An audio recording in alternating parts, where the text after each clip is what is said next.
How to acquire wealth. Ladies and gentlemen, let's talk today about how to acquire wealth. And I'm going to keep this very short and very intuitive, aka you can find this information I'm about to say anywhere. None of this should be special, but also you should never have to pay for this information. I'm not selling you anything. I don't have anything to put in front of you. To be honest, I feel a little cringy making this, but it's made such an impact in my life that I really want to help other people who are younger, because it is very important. And I don't like the way that Rich Dad, Poor Dad, Guy Kawasaki or Dave Ramsey do it. It's not for me, so maybe I can present it in a different way that's helpful to people. So if you give me less than 10 minutes of your time, I really truly think I can help change your life for the better. And again, I don't have anything to sell you, so I don't know what to tell you.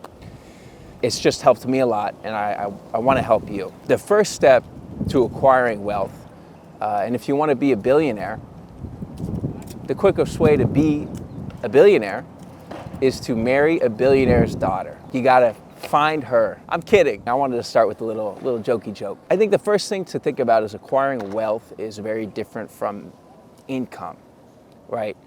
So we're not going to talk about how to make money and making income. To make income, you need to acquire skills. So I made a video on how to acquire skills.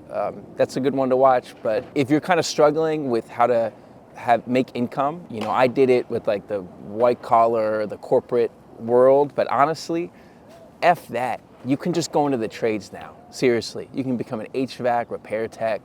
You can become an electrician, a plumber, and don't let anyone make you feel bad about that shit, because they print money. They kill it. And you don't require any debt. You don't have to go to college. You just pick up the trade. You work your butt off. You work a lot. And then as you work though, and you apprentice, you make money that way. So that's for income. We're not really talking about that though. We're talking about how to acquire wealth. I'm by no means super wealthy.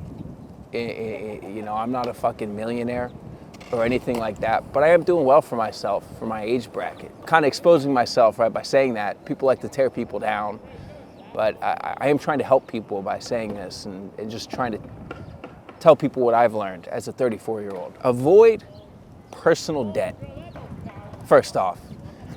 Don't listen to these effing idiots who tell you, leverage yourself up, take on a lot of debt, and go buy houses and flip real estate. Those people are losers, and they are selling you a course. They want to take your money from you. They all lost money. 99% of them lost money. Maybe 1% did okay. And that's called survivorship bias. And those are the people who sell you a course because they either survived or they're scammers, point blank. Don't take on personal debt. Don't ever do that, especially when you're young. Don't do that. If you wanted to use credit card debt to buy Bitcoin, you should have done that 10 years ago. Sorry. I think the first thing you need to do on your journey to acquiring wealth is identify your why. You need to have a strong why. My why for saving money and trying to, make money, save it, was so I could eventually become a professional stand-up comedian, content creator, and have a gap between having a full-time job and then making money doing this. That's a big gap. You need to learn how to make money doing it full-time. So my why was that I really love the art form of comedy. I've been starting to enjoy content creation a lot, and I needed to make sure I could sustain myself, or had some savings to sustain myself while I'm learning how to make income doing this. Like, I need to eventually start making a lot more money doing this to feed a family, right? So again, that's why I said I'm not that wealthy. I can't really feed a family or anything. I want to have a family one day, but my why is very strong now, and it was strong when I was trying to get to this point. So identify your why. The stronger your why, the more successful you're going to be. So your why can be anything. I wanted my time back, right? Instead of working for someone else. It's like I'm kind of working for myself now in a way. You need to have a strong why. And look, if you want to say, oh, it's because I want to date this type of girl or I want this type of house or car, that could be your why, but I want to challenge you and say you could have a stronger why. You could. And I want to challenge you to try and find a strong why. You know, I think getting your time back to be able to work for yourself is one of the most powerful whys you can have. So that's kind of how I look at it. But that's just me. You have to sit down and write it out. The second step is you need to have a budget and you need to have patience, AKA time. It's not easy. These are steps that took me 10, 12 years, right, to put together.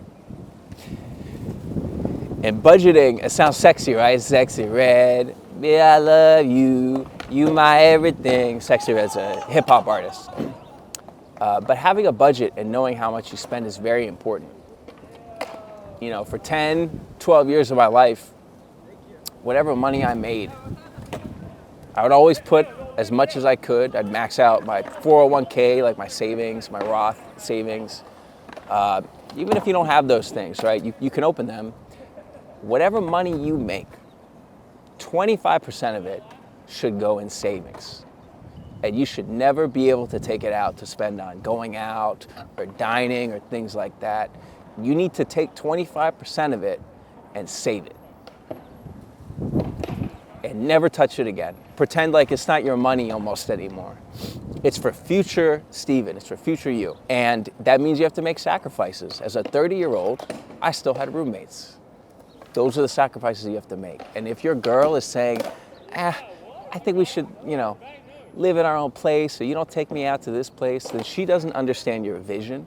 And if you have a strong vision and a strong why, she should understand that and be on your side and get him or her out of your life.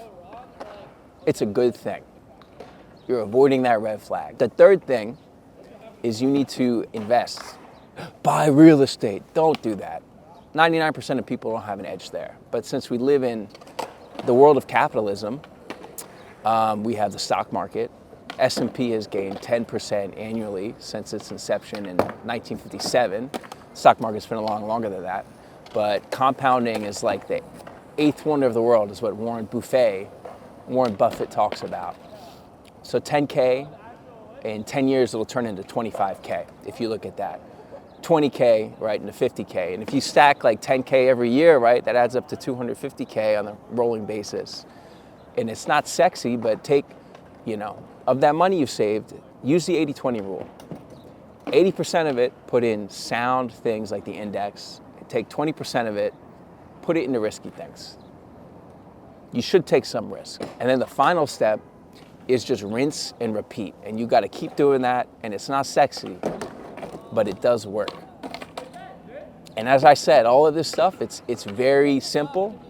It's not easy. What you need is time, and you got to just be consistent. But I promise you, that means anyone can acquire wealth. You don't need to listen to these scammers or these course sellers. Keep it simple, and it'll change your life. And again, I felt cringy making this, honestly, but I really do hope it helps someone out there. That's why I made it. And I hope you acquire wealth, and more importantly, I hope you acquire the life that you want, which has got nothing to do with money.